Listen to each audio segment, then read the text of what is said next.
Some studies show that we think over 12,000 thoughts in one day. Whew. And out of those 12,000 thoughts, what percentage of those thoughts do you think are negative? Well, I hate to tell you, but the researchers believe it's about 80%. Wow.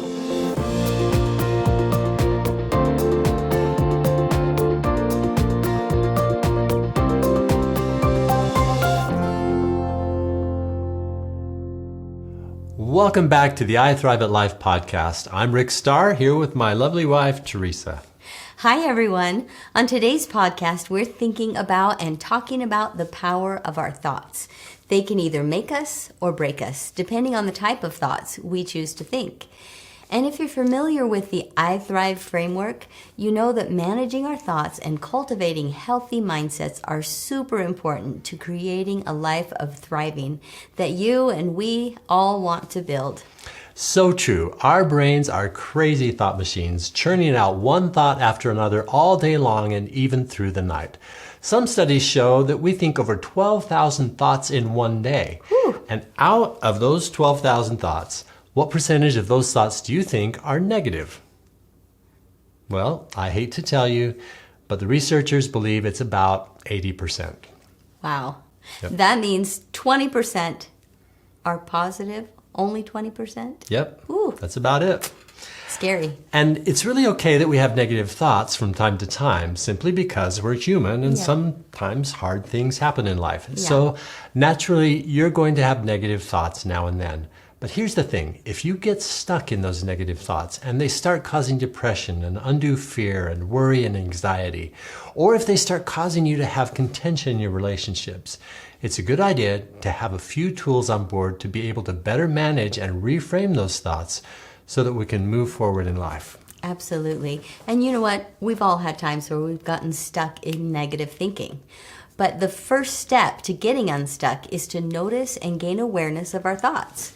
We call this process notice, name, and navigate. In other words, first you notice that you're having this thought, and then you name it. You kind of identify it for yourself, but you don't judge yourself. You just notice it with kindness.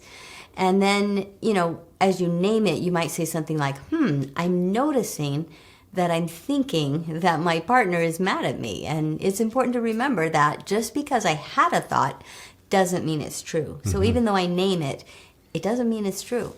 So then once you take the time to mindfully notice and name it, then it's time to navigate that thought. What are you going to do with that thought so it doesn't sabotage your relationships in the moment? Right. And as you begin to mindfully and intentionally notice your thoughts, you might begin to see that some of our human thoughts are inaccurate, actually, even distorted. It's those distorted thoughts, also known as cognitive distortions, that really get us in trouble.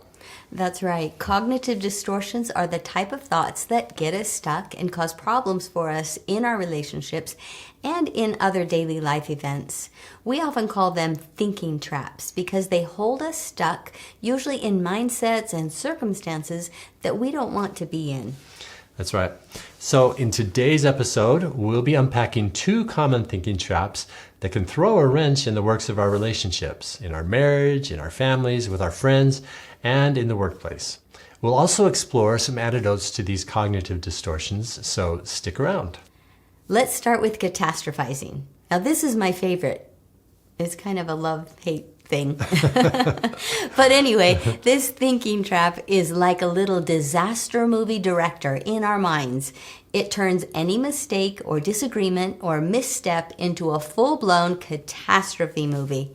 It's the queen of drama taking a small event and making it into the most imagined absolute worst case scenario and then letting it continue to grow bigger and bigger and bigger. Catastrophizing is actually like you're having a picnic and one ant shows up and suddenly you're screaming, "We're under attack by a swarm of ants." Do you call them swarms of ants? I'm not sure. I don't know, but anyway, yeah, it's just one tiny ant. Yeah, right? And I might have been guilty of that one, actually, because, one ant is a big deal, right? And it just gets in your mind. They just grow and grow until pretty soon you are seeing a full anthill just from that one ant, Right. especially if it bites you, or stings you. I don't know. Bites you. We better study up on ants. All right, so here's another one. Let's say that your partner forgets to pay a bill, and you immediately think, that's it? We're going to spiral into debt, we're going to ruin our credit, and we're never, ever, ever, ever going to recover. Total bankruptcy. Yep. Right. Catastrophizing is very dramatic. Yeah. Oh, yeah. Yeah. It's great movie material. Yeah. Or say you're driving somewhere and you notice your gas tank is almost on empty. Well, there's not really anything you can do but keep driving to the next gas station. But as you're driving there, your mind starts to create a disaster movie of it. Like maybe you start imagining yourself actually running out of gas, and then you're stuck on the side of the road all night long, and then you get fired from your job because you don't show up the next morning. See how your mind can actually create this craziness? Crazy. Yeah, and we all do it. In just a few seconds, we've made this whole crazy disaster movie. Right. And sometimes they're less dramatic, and sometimes they're very dramatic. But our brains do that catastrophizing thing. And yes, it really is a word. One time we shared this message, and someone said, I didn't even know that was a word. They had to go look it up in the dictionary, and it is there. Just It's so real. you know. It's a real thing. It's a real thing.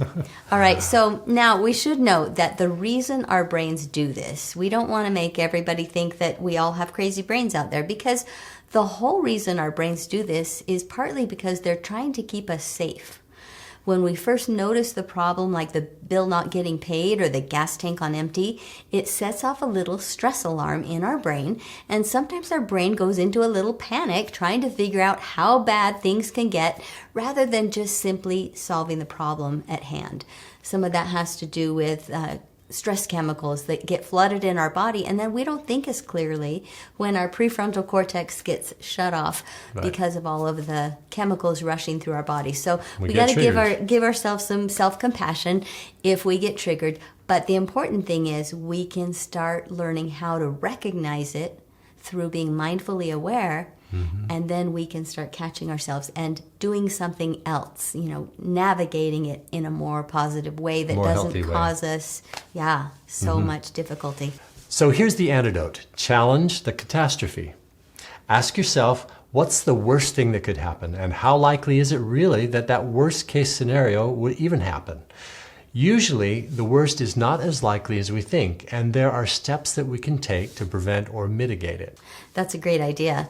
And you can just talk to yourself and say things like, yeah, right, like how likely is that to happen, right?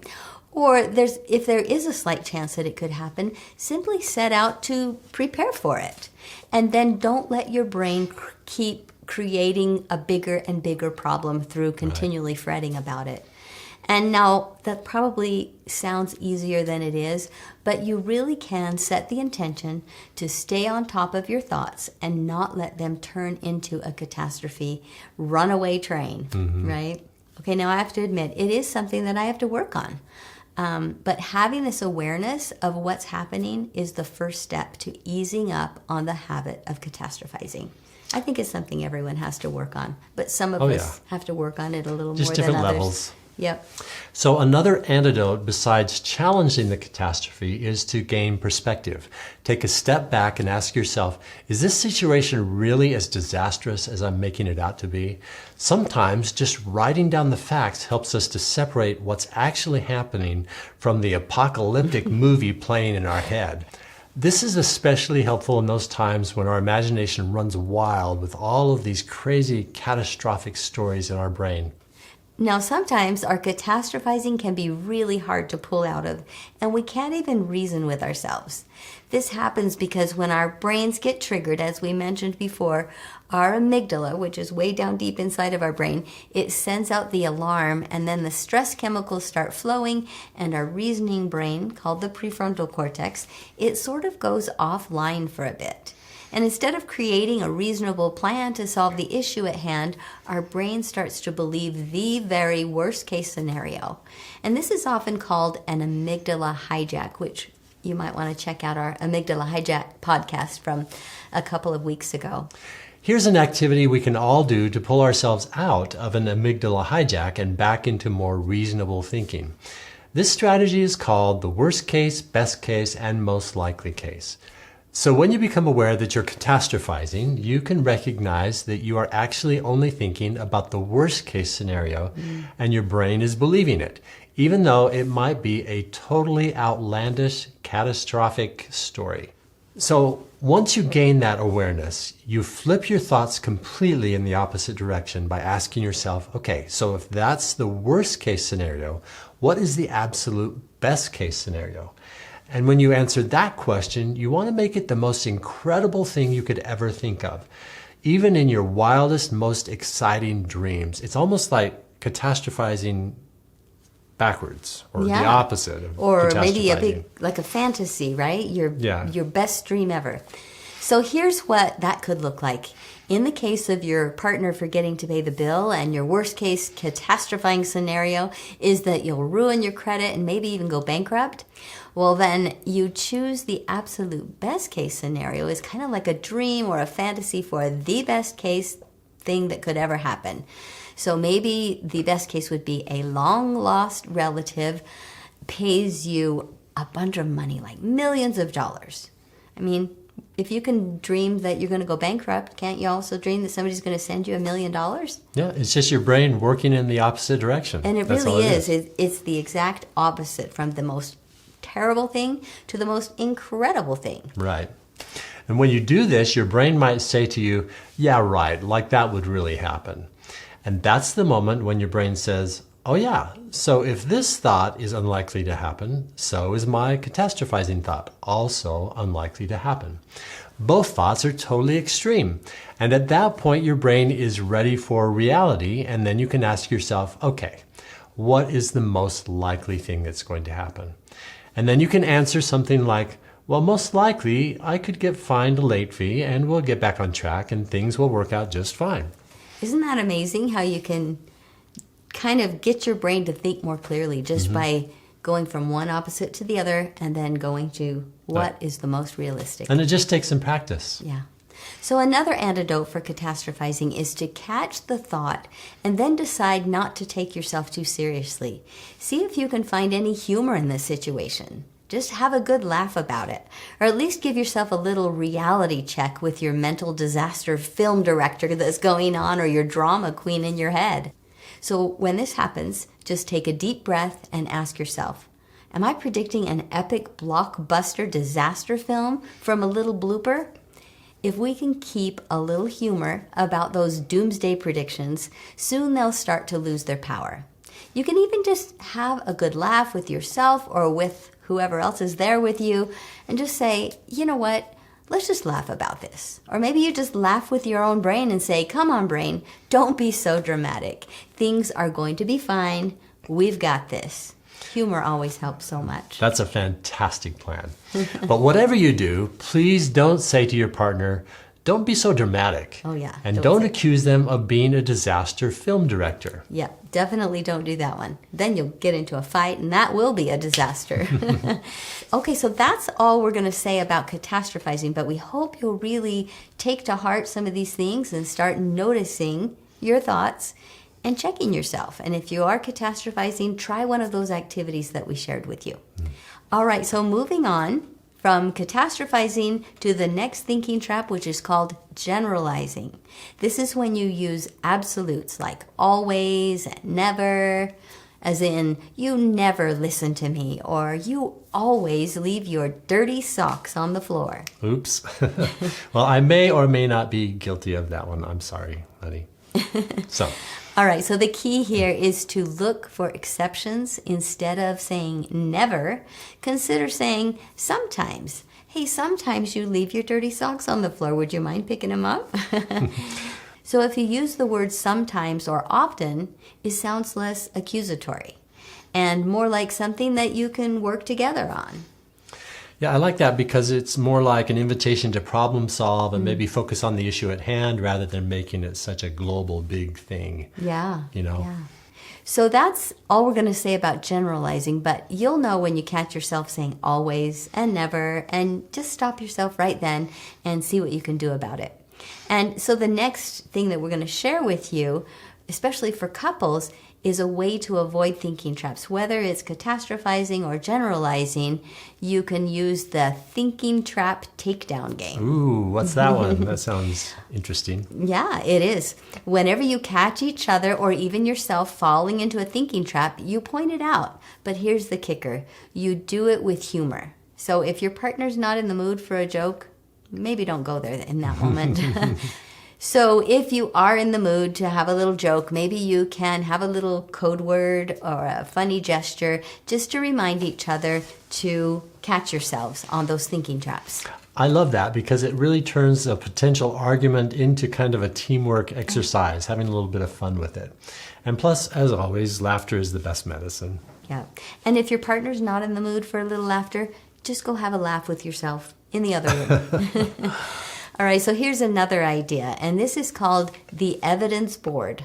When you find yourself spiraling into a thinking trap, just sit down together or by yourself, and you can write down what evidences you have for either the catastrophe that you're envisioning in your head or the always and never scenario. Just write down that evidence of whatever you're stewing about. So you're kind of acting like detectives, sorting out the facts from fiction, right? Absolutely. And it's a fantastic way to get clarity. It really is kind of a mindfulness exercise because you're taking the time to get present and say, okay, what's really going on here? And it helps you move forward. And let's not forget about the flip the script strategy, which is where you rewrite your catastrophic narrative or absolute statement into something positive. So for instance, the phrase, we're going to be late and the evening is going to be ruined, right, if you're late for a party. Instead, you could say something like, well, we might be a little bit late, but we'll still enjoy our night out. That's right. And you can change something like, you always forget to call me, and it can be changed to, I feel appreciated when you remember to call. Oh, I like more that. More positive. Yeah, definitely more positive. And why not just switch it out so that you're saying something positive, telling them what you would like them to do instead of complaining that they're not perfect, right? Mm-hmm. So just these small tweaks in your language becomes big leaps in understanding and empathy. It's quite incredible just changing out our mind and then changing out our words so that we're communicating in a more positive way. That's right. And we hope that you'll try some of these strategies. Remember, the goal in relationships is not to win the argument, but to win at understanding each other better. Absolutely. And it's all about growing together and supporting each other. That's the essence of thriving. So until next time, catch yourselves before you fall into those thinking traps. And remember, it's about thriving, not just surviving. Mm-hmm. Hey, thanks for joining us, everyone. We'll see you next time on I Thrive at Life. So keep on thriving and keep smiling, and we'll see you next time. Bye.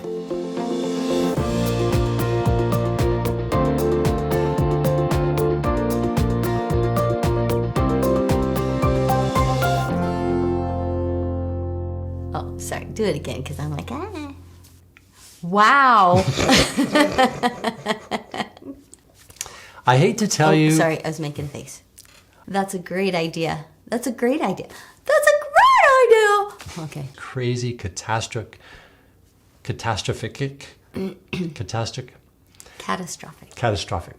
Absolutely. Absolutely. Okay. Every time you catastrophize. Okay, this is my wife. Absolutely, Rick. And it's all about...